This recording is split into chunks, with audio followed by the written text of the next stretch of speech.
खानदेशातील विशेष घडामोडी आपण पाहत आहात. खानदेश भूमी न्यूज, आमची बांधिलकी फक्त जनतेशी.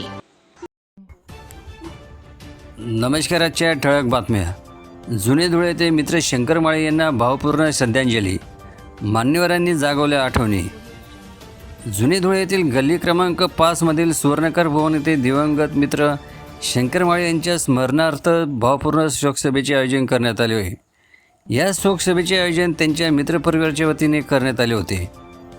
यावेळी विविध क्षेत्रातील मान्यवरांनी शंकर माळे यांच्या सामाजिक कार्याचा, मित्रत्वाच्या स्वभावाचा आणि समाजातील योगदानाचा आपल्या भाषणातून गौरवपूर्ण उल्लेख करत त्यांच्या आठवणींना उजाळा दिला. त्यांच्या अकाली निधनाने समाजातील एक जिव्हाळ्याचा, मनमिळावू आणि मदतीला धावून जाणारा व्यक्ती हरपल्याची भावना अनेक व्यक्तींनी व्यक्त केली. या शोकसभेला आमदार अनुप अग्रवाल, माजी नगरसेवक चंद्रकांत सोनार, माजी महापौर भगवान करंकाळ, महादेव परदेशी, भारतीय जनता पक्षाचे जिल्हाध्यक्ष गजेंद्र अंपळकर, सुशील महाजन, नगरसेवक देवेंद्र सोनार, नगरसेवक युवराज चौधरी यांच्यासह अनेक मान्यवर, सामाजिक कार्यकर्ते आणि मित्रपरिवार मोठ्या संख्येने उपस्थित होते. सभेच्या शेवटी दिवंगत शंकर माळे यांना श्रद्धांजली अर्पण करण्यात आली आणि त्यांच्या आत्म्यात चिरशांती लाभावी अशी प्रार्थना करण्यात आली. आणि माझा संबंध जेव्हा मी कॉलेजमध्ये होतो त्यावेळेला मी धुळ्यात मोठ्याच्या क्लासला जायचो आणि तिथं गुलाम माळी, चंदू गुरव, बप्पू हे माझे मित्र झाले आणि त्यावेळेला गुलाम माळीच्या माध्यमातून शंकर भाऊची माझी ओळख झाली. कैकदा मी शंकर भाऊच्या तोंडातून जे संजयजी बोलले ते मी कैकदा ऐकले. कैकदा ते माझ्याकडेही हा विषय घेऊन आलेले आहेत.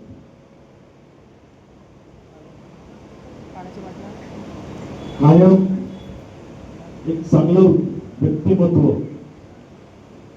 मित्रांचा मित्र असे स्वर्गीय शंकर भाऊ होते. बप्पू मला आत्ताच बोलले का त्यांची लहान मुलगी डिप्लोमा करते.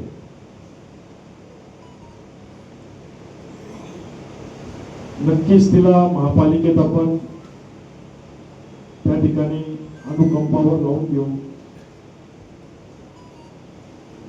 आणि शंकर भाऊ स्वतःसाठी रेमडेसिवीर घ्यायला आले नव्हते. कोणीतरी जून धुळ्यात कोणाला तरी रेमडेसिवीर लागत होते. त्यावेळेला शंकर भाऊला कमीत कमी 8 ते 9 रेमडेसिवीर त्या काळात उपलब्ध करून दिले होते.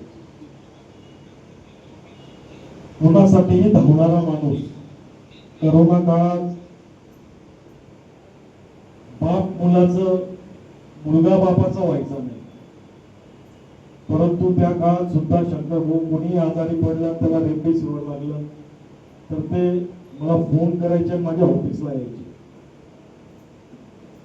अतिशय प्रेमळ माणूस, वाणी, नम्रता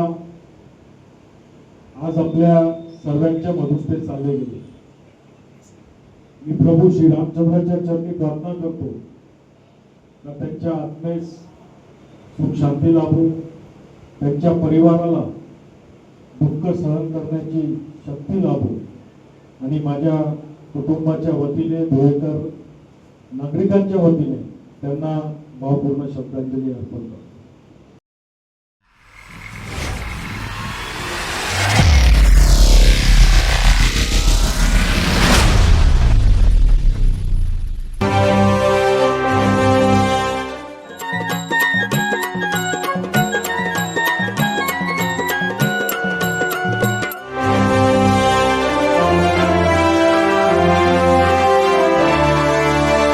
खानदेशातील विशेष घडामोडी आपण पाहत आहात. खानदेश भूमी न्यूज, आमची बांधिलकी फक्त जनतेशी.